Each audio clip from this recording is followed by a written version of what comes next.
সুপ্রিয় দর্শক মন্ডলী, অবশেষে ওয়ারিশ সম্পত্তি বা উত্তরাধিকার সম্পত্তির ভাগাভাগি করার ঝামেলা সম্পূর্ণরূপে দূর হয়ে গেল। ভিউয়ার্স, একই আঙ্গিনায় শৈশব কাটানো ভাই বোনেরা আজ একে অপরের দিকে তাকাচ্ছে না শুধু একটুকু মাটির জন্য। বাবা মায়ের রেখে যাওয়া যে ঘরটি একসময় আমাদের আগলে রাখতো, সেই ভিটে আজ আমাদের বিচ্ছিন্ন করে দিচ্ছে। অথচ একটি সঠিক বন্টন দলিল আর সামান্য একটু ছাড় দিলে হতে পারে আমাদের হারানো সেই ভালোবাসার সেতু। রক্তের সম্পর্ক কি একটুকু মাটির চেয়েও সস্তা? ভিউয়ার্স, একটি বাস্তব উদাহরণ বা কেস স্টাডি দিয়ে শুরু করা যাক। ঢাকার অদূরে দোহার উপজেলার একটি মধ্যবিত্ত পরিবারের 3 ভাই এবং 2 বোনের মধ্যে পৈতৃক 5% জমি নিয়ে দীর্ঘ 10 বছর ধরে মামলা চলছিল।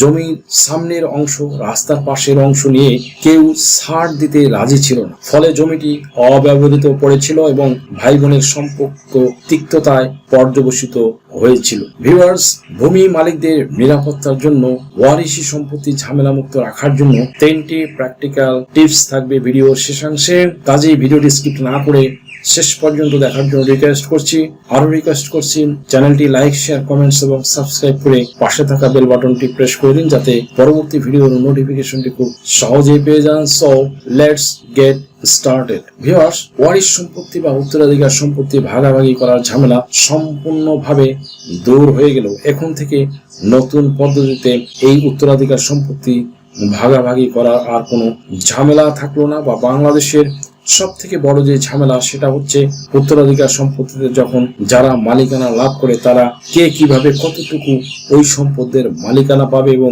দাগের কতটুকু পাবে, কোন দিকে পাবে। এমনকি অনেক সময় অনেক ওয়ারিশ আছে, তারা ঐক্যবদ্ধভাবে ওই সম্পত্তি ভাগাভাগি করে না। সেক্ষেত্রে অনেক সময় একজন ওয়ারিশ তার প্রাপ্য যে অংশটা, তার সে প্রাপ্য অংশ বের করে বিভিন্নভাবে সমস্যায় পড়তে হয়। অনেক সময় দেখা যায় বাটোয়ারার ভাবনা পর্যন্ত সবকিছু মিলিয়ে একটা মারাত্মক জটিল পরিস্থিতি তৈরি হয়।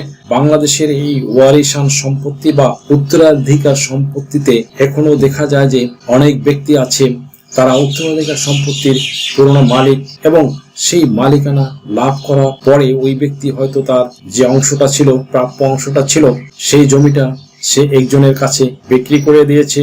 তিনি ওই সম্পত্তি নিয়ে যেন চরম বিপদে পতিত হয়। বাংলাদেশের প্রেক্ষাপটে আমরা যদি দেখি, তাহলে জমির মালিক হওয়া সহজ, বাট এই উত্তরাধিকার সম্পত্তি বা ওয়ারিশান সম্পত্তি ভাগাভাগি করাটা সম্পূর্ণভাবে যেন একটা জটিল পরিস্থিতির মধ্যে রয়েছে। এজন্য সরকার বিভিন্ন সময়ে তারা এই ওয়ারিশান সম্পত্তি বা উত্তরাধিকার সম্পত্তি ভাগাভাগি করে বিভিন্ন নিয়ম কানুন করেছিল। তবে প্রত্যেকটা নিয়মেই আমরা দেখেছি যে ভূমির মালিকদের যে সম্পূর্ণভাবে হয়রানি মুক্ত একটা সেবা, সেই সেবাটা কোনোভাবে নিশ্চিত করা যাচ্ছিল না। তবে বর্তমানে এই নতুন 2026 সালে নতুন সরকারের আমলে চালু হয়েছে এই নিয়মে আওতাভুক্ত হয়ে আপনি যদি আপনাদের উত্তরাধিকার সম্পত্তি নিজেদের ভিতরে বন্টন করে নিতে চান, তাহলে খুব সহজেই বন্টন করে নিতে পারবেন। ভাগাভাগি করার যে জটিলতা, সেই জটিলতা আপনাকে আর করতে হবে না। এমনকি এসব নিয়ে পারিবারিক দ্বন্দ্ব বা কলহে ভাইরা ভাইদেরকে খুন করে, এমনকি একজন চাচা ভাতিজাকে খুন করছে, ছেলে পিতাকে খুন করছে। ভিউয়ার্স, সাভারের বেরুলিয়া ইউনিয়নের মৃত করিম শেখের 3 ছেলে রফিক, শফিক এবং জব্বা পৈতৃক সূত্রে তারা রাস্তার পাশে 10% জমি লাভ করেন। বর্তমান বাজার দরে যার মূল্য কয়েক কোটি টাকা। দ্বন্দ্বের মূল সূত্রপাত, বড় ভাই রফিক ও মেজ ভাই শফিক দাবি করে যে তাদের বাবা জীবিত থাকাকালীন এই জমির সামনের অংশ, রাস্তার ধারের দামি অংশ তাদের নামে মৌখিকভাবে লিখে দিয়ে গেছেন। কিন্তু ছোট ভাই জব্বরের এই দাবি মানতে নারাজ। তার দাবি, বন্টননামা দলিল অনুযায়ী রাস্তার ধারের অংশ 3 ভাইয়ের সমান ভাগে পাওয়ার কথা। গত মঙ্গলবার সকালে রফিক ও শফিক দেশি অস্ত্র ও ভাড়াটে লোক নিয়ে বিরোধপূর্ণ জমিতে সীমানা প্রাচীর নির্মাণের চেষ্টা করেন। খবর পেয়ে ছোট ভাই জব্বার ও তার স্ত্রী সেখানে বাধা দিতে যান। কথা কাটাকাটির এক পর্যায়ে বড় 2 ভাই উত্তেজিত হয়ে পড়েন। অতঃপর একটি মর্মান্তিক পরিণতি ঘটে। বাঘ বিদণ্ডার এক পর্যায়ে শফিক তার হাতে থাকা লোহা রড দিয়ে জব্বারের মাথায় সজোরে আঘাত করে। ঘটনাস্থলে জব্বার লুটিয়ে পড়ে। পরিবারের অন্য সদস্যরা তাকে দ্রুত সাভার এনাম মেডিকেল কলেজ হাসপাতালে নিয়ে গেলে কর্তব্যরত চিকিৎসক তাকে মৃত ঘোষণা করেন। এবং ঘটনা বাংলাদেশের প্রেক্ষাপটে একটি নয়, হাজার হাজার রয়েছে। এসব বিষয়গুলো বিবেচনায় এনে অবশেষে বর্তমান সরকারের একটা বাস্তব ভিত্তিক সমাধান নিয়ে এসেছে। এখন থেকে আর এই পারিবারিক সম্পত্তিতে জটিলতা ছিল, সেই জটিলতা দূর হয়ে গেল। কারণ ভাগাভাগি করার যে ঝামেলা সম্পূর্ণরূপে দূর হয়ে গেল। মূলত যখন কোনো ব্যক্তি মারা যায়, তার ওয়ারিশ হিসেবে একজন ব্যক্তি ওয়ারিশ হতে পারে, একাধিক ব্যক্তি ওয়ারিশ হতে পারে। যারা যতদিনই ওয়ারিশ হোক না কেন, যদি মনে হয় যে সকল ওয়ারিশ ঐক্যবদ্ধভাবে তার সাথে এগ্রি হচ্ছে না, বা তিনি এককভাবে তার সম্পত্তি যতটুকু সেই পরিমাণে সম্পত্তি সে নামজারি করে নিতে চাচ্ছে, তার নিজের অংশ সে বের করে নিতে চাচ্ছে, কিন্তু অন্য ওয়ারিশরা তার সাথে এগ্রি নাই, কোনোভাবে তার সাথে আগ্রহ পর্যন্ত দেখাচ্ছে না। অনেকে এমনটা বলছে যে আমাদের এখন প্রয়োজন নেই, যখন এলাকায় রেকর্ড আসবে তখন বিডিএস রেকর্ডের সময় নিজেদের নামে জমি রেকর্ড করে নেব। তাই অযথা আমরা ভাগাভাগি করার ঝামেলা বা নামজারি করার যে ঝামেলা, সেই ঝামেলায় যাব না। ভিউয়ার্স, তো এই ধরনের কথা যারা বলে, বাস্তবতা হচ্ছে তারা মূলত এই পারিবারিক সমস্যাটাকে জিইয়ে রাখে এক প্রকার। দ্যাট মিনস এদের কারণে মূলত পারিবারিক সমস্যা শেষ হয় না, লেগেই থাকে লাগাতার। এখন পূর্বের এই সমস্যাগুলো থেকে মুক্ত হয়ে বর্তমানে যে সিস্টেমটা আছে, এই সিস্টেমে আপনি কি করবেন? প্রথমে আপনাকে জানতে হবে যে আপনি পিতার দিক থেকে এবং মায়ের দিক থেকে আগে কার দিক থেকে সম্পদের মালিকানা লাভ করছেন। যদি আপনি পৈতৃক সূত্রে সম্পত্তির মালিকানা পেয়ে থাকেন, অর্থাৎ আপনি ছেলে বা আপনি মেয়ে যেই হন না কেন, অসুবিধা নেই। পৈতৃক সূত্রে মালিকানা পেলে আপনার যে অন্য ভাইয়েরা বোনেরা আছে তাদের সাথে এক জায়গায় পারিবারিকভাবে আপোষ মীমাংসা করবেন, বসবেন আলোচনার বৈঠকে, এবং কে কোন দিকে কোন দাগে কতটুকু সম্পত্তি নেবেন সে বিষয়ে একটা আলোচনা করবেন। দেখবেন যদি তারা আপনার সাথে একটা সিদ্ধান্তে না আসে, তখন আপনি একাই ব্যবস্থা নেবেন। আপনাকে একটি কাজ করতে হবে, সেটা হচ্ছে বাটোয়ারা মামলা দায়ের করতে হবে। এই বন্টননামা বা পার্টিশন শুট করার মাধ্যমে আপনার যদি আপনার যে জমি, আপনার যে পরিমাণ, সেই পরিমাণটা আপনি খুব সহজেই নিজের যতটুকু সেই পরিমাণে আদায় করে নিতে পারবেন। সেটা কিভাবে? সেটা হলো আদালতের জাজমেন্ট নিয়ে আপনার অংশটা আপনি কোর্ট থেকে এসে তারা সরেজমিনে আপনাকে সরাসরি আপনার অংশটা বুঝিয়ে দেবে, এমনকি নকশা বা স্কেচ অঙ্কন করেও দেখিয়ে দেবে, এবং সেটার আলোকে আপনি যে দাগে কতটুকু আপনার প্রাপ্য সেই পরিমাণ অংশ আপনি বুঝে নিতে পারবেন।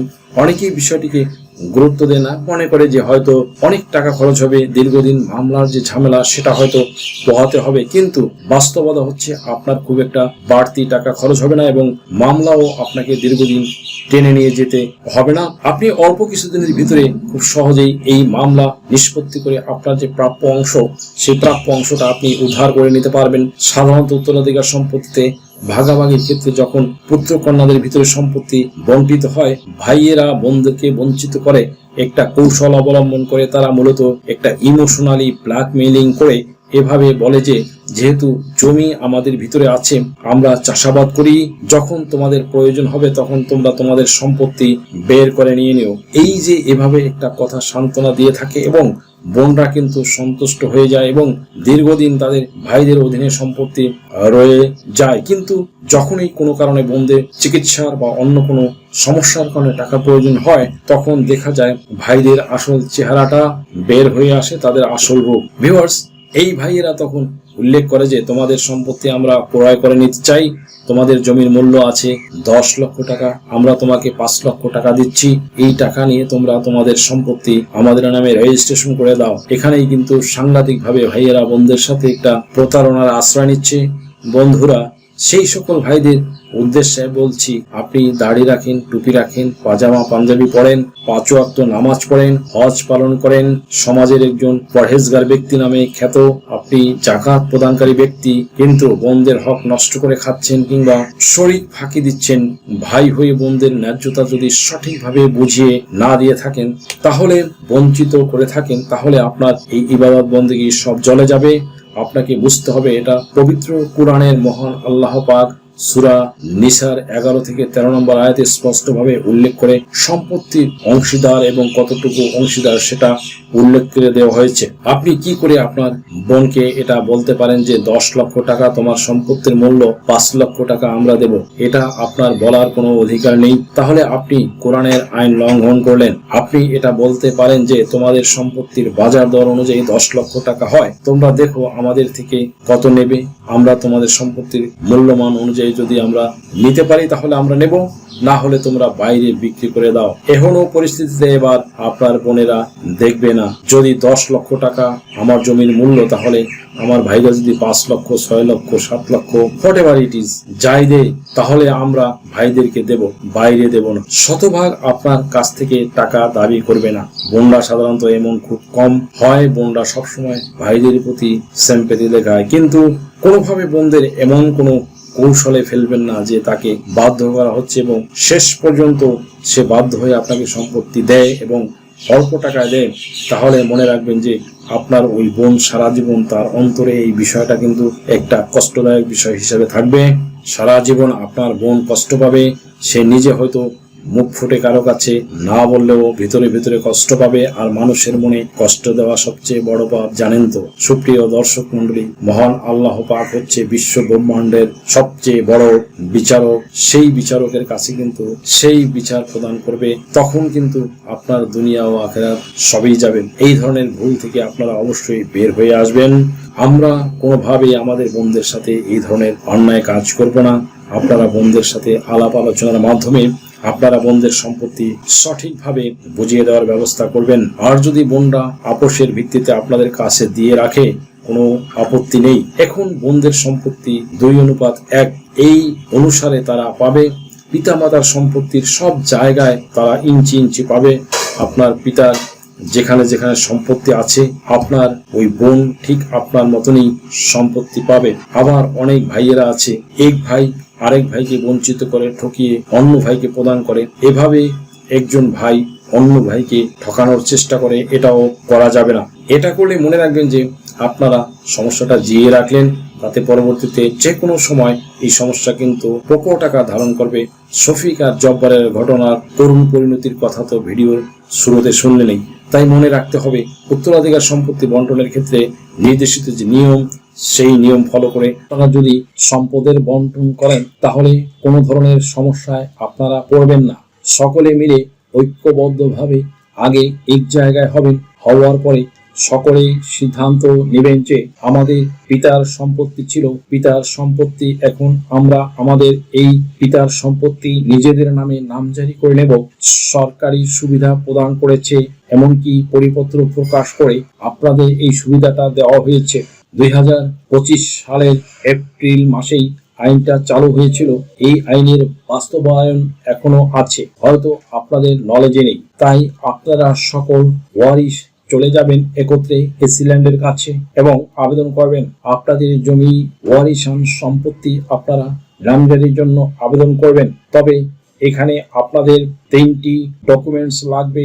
আপনারা যে ব্যক্তির ওয়ারিশ, সেই ব্যক্তির সাথে আপনাদের সম্পর্ক প্রমাণ এর জন্য একটি ওয়ারিশ সনদ প্রয়োজন হবে।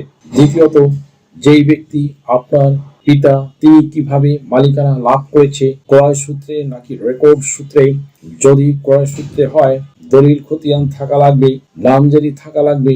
আর রেকর্ড সূত্রে হলে অবশ্যই আপনার পিতার রেকর্ডে নাম আছে, সেগুলো প্রয়োজন হবে। এবং সর্বশেষ চলতি সালের দাখিলা আপনাকে সংগ্রহ করতে হবে, অর্থাৎ যে সাল বাংলা সাল অনুযায়ী সালটা চলছে, এই সালের খাজনা প্রদান করে সেই খাজনা প্রদানের দাখিলা সাথে করে নিয়ে যাবেন। এই 3টা ডকুমেন্টস আপনারা সাথে করে নিয়ে গেলেই এসিল্যান্ড নামজারি করে দেবে। তবে মনে রাখবেন, একক খতিয়ান বা সিঙ্গেল খতিয়ান করা হবে না, যৌথ খতিয়ানের ভিত্তিতে এই নামজারিটা হবে। সুপ্রিয় দর্শক মন্ডলী, আপনারা সকলে মিলে ঐক্যবদ্ধভাবে যৌথ খতিয়ানের ভিত্তিতে নামজারি খতিয়ান পেয়ে যাবেন। আপনারা যখন সকলে সম্মিলিতভাবে বছর বছর খাজনা প্রদান করতে পারবেন, তখন এখন যদি উল্লেখ করেন যে না, আমি এককভাবে ইন্ডিভিজুয়াল আমার নিজের অংশটাকে আমি বের করে নিতে চাই, তাও আপনি এককভাবে নিজের অংশটা বের করতে পারবেন, কিন্তু কোন দাগে কতটুকু সম্পত্তি কোন জায়গায় আপনার দখল এটা স্পেসিফিক উল্লেখ করে দিতে হয়, তাহলে অবশ্যই আপনাকে একটা বন্টননামা বা বাটোয়ারা বা পার্টিশন দলিল তৈরি করতে হবে। এই বাটোয়ারা দলিলটা আপনি করতে পারবেন খুব সহজেই একজন অভিজ্ঞ আইনজীবীর মাধ্যমে। তার সাথে যোগাযোগ করে মামলা দায়ের করবেন। আমি যে 3টা ডকুমেন্টস এর কথা বললাম, এই 3টা ডকুমেন্টস এর মাধ্যমে খুব সহজেই আপনি 1 থেকে 1.5 বছরের ভিতরে আপনার এই মামলার নিষ্পত্তি করে আপনার কোন দাগের কতটুকু সম্পত্তি কোন কোন দিকে আপনার দখল বা অবস্থান স্পষ্টভাবে এই বাটোয়ারা দলিলে উল্লেখ হয়ে যাবে। যদি মনে হয় যে আপনি বোন হিসাবে আপনার মায়ের সম্পত্তি, আপনার পিতার সম্পত্তি অন্য ওয়ারিশরা আপনাদের দিচ্ছে না, তাহলে আপনি বোন হিসেবেও এই বাটোয়ারা মামলা দায়ের করে আপনার যে সম্পত্তি যতটুকু অংশ সেই পরিমাণে অংশ আপনি বের করে নিতে পারবেন। বর্তমান এই নিয়মে আপনারা কিন্তু সকলেই একটি বিষয় হয়তো বুঝতে পারছেন যে এখানে যদি সমস্যা তৈরি হয় পারিবারিকভাবে, সেই ক্ষেত্রে সরকারি সুবিধা দিয়েছে, কিন্তু পারিবারিকভাবে যদি আপনাদের কোনো সমস্যা তৈরি না হয়, আপনাদের সকলের ভিতর যদি ভালো বোঝাপড়া থাকে, আপনাদের ভিতরে যদি সুসম্পর্ক থাকে, আপনারা যদি তাহলে ঐক্যবদ্ধভাবে অনতিবিলম্বে একটা বাটোয়ারা দলিল তৈরি করে নিন। বাংলাদেশের 3টা দলিল তৈরির ক্ষেত্রে সব থেকে কম খরচ, 3 ধরনের দলিলের ক্ষেত্রে সব থেকে কম খরচ হয়। নাম্বার হচ্ছে বন্টন নামা দলিল। বাটোয়ারা দলিল করতে খরচ একেবারে সীমিত। আর একটা হেবা দলিল। হেবা দলিলের খরচ বন্টননামা দলিলের থেকেও আরো কম মূল্য, এবং আরেকটি হচ্ছে না দাবি দলিল, এতেও খরচ কম। আপনারা আপনাদের জমি নিজেদের নামে বাটোয়ারা বা বন্টন এবং দলিল তৈরি করে নেন। আর এটা যদি করে নিতে পারেন তাহলে সরাসরি আপনার জমি নিয়ে আপনি নিশ্চিন্ত থাকবেন। আপনার জমিটা আলাদা করে বন্টননামা হয়ে গেলে তখন আপনি ওই জমিটা কতটুকু মালিক সেটা ওই দলিলে উঠে গেল। আপনি মারা গেলেও আপনার পরবর্তী ছেলেমেয়েরা তারা নিশ্চিন্তে থেকে গেল। এমনকি যখন আপনার এলাকায় রেকর্ড আসবে, রেকর্ডের সময়ও কিন্তু আপনাকে নতুন করে জটিলতার মুখোমুখি হতে হবে না। কি করতে হবে? আপনার নামে যে পরিমাণ সম্পত্তি আছে আপনি আপনার দলিল দেখানোর মাধ্যমে খুব সহজেই আপনার নামে সম্পত্তিটা আপনি রেকর্ড করে নিতে পারবেন। কেউ বাধা দেওয়ার ক্ষমতা রাখবে না, কেউ বলতে পারবে না যে না এই অংশ আমি নিব, এখানে তোমাকে অংশ দেব না। এই ধরনের কোনো সমস্যা ক্রিয়েট হবে না। এমনকি এরকম পরিস্থিতিতে আপনার শুধু মেয়ে আছে, আপনার দলিল অনুযায়ী সে কিন্তু ওই সম্পত্তি আপনার নামে রেকর্ড করে নিতে পারবে। তাই এই ক্ষেত্রে আপনাদেরকে সচেতন হতে হবে। সরকার যে নিয়ম করেছে সেই নিয়ম অনুযায়ী 2026 সালের নতুন যে নিয়ম, এই নিয়মের ভিতরে থেকে আমরা যদি পারিবারিক সম্পত্তি বা উত্তরাধিকার সম্পত্তি ভাগাভাগি করে নেই, তাহলে আমাদের কিন্তু কোনো ধরনের সম্পত্তির ভাগাভাগির যে কনফ্লিক্ট, ঝগড়াঝাটি, মারামারি, রক্তারক্তি, খুনাখুনি, সেই হ্যাসেল পোহাতে হবে না। ভিউয়ার্স, শুরুতে বলেছিলাম ভূমি মালিকদের নিরাপত্তার জন্য ভিডিওর শেষে 3টি প্র্যাকটিক্যাল টিপস দিব। সেই সম্পর্কে 1 নাম্বার হচ্ছে পজিশন বা দখল বুঝে নিয়ে সীমানা নির্ধারণ করুন। কাগজে কলমে মালিক হওয়ার চেয়েও প্র্যাকটিক্যাল লাইফে বড় বিষয় হলো দখল। জমি ভাগ হওয়ার সাথে সাথে নিজের অংশটা মেপে বুঝে নিন এবং সম্ভব হলে দ্রুত সীমানা প্রাচীর বা স্থায়ী খুঁটি গেড়ে নিন। আইন বলে possession is 9 point of the law. 2 number হলো বোনদের অংশ বা তাদের অধিকার নিশ্চিত করুন। পারিবারিক বিবাদের প্রধান কারণ বোনদের ফাঁকি দেওয়া। মনে রাখবেন, বোনরা যদি তাদের অংশ সন্তুষ্ট না থাকে বা দলিলে সই না দেয়, তবে সেই জমি আপনি ভবিষ্যতে বিক্রি করতে গেলে বড় আইনি বাধার মুখে পড়বেন। তাই শুরুতেই বোনদের সাথে বসে আপোষের মাধ্যমে তাদের অংশ বুঝিয়ে দিন অথবা তাদের সাথে লিখিত বিনিময় দলিল করুন। 3 নম্বরে নিয়মিত ডিজিটাল খতিয়ান বা পর্চা চেক করুন। এখন ভূমি সেবা অনেক আধুনিক। জমি ভাগের পর বছরে অন্তত একবার অনলাইনে land.gov.bd চেক করে দেখুন আপনার নামে রেকর্ডটি ঠিক আছে কিনা। কোনো অসঙ্গতি দেখলে সাথে সাথে ব্যবস্থা নিন। এছাড়া আপনার জমির খাজনা বা ভূমি উন্নয়ন কর প্রতি বছর অনলাইনে পরিশোধ করে দাখিলা রসিদ সংগ্রহ করে রাখুন। এটি আপনার মালিকানার সক্রিয় প্রমাণ। ভিউয়ার্স, আইন জানুন, আইন মানুন, নিজের জমি সুরক্ষিত রাখুন। ভিডিওটি শেয়ার করে সকলকে সচেতন করে দিন।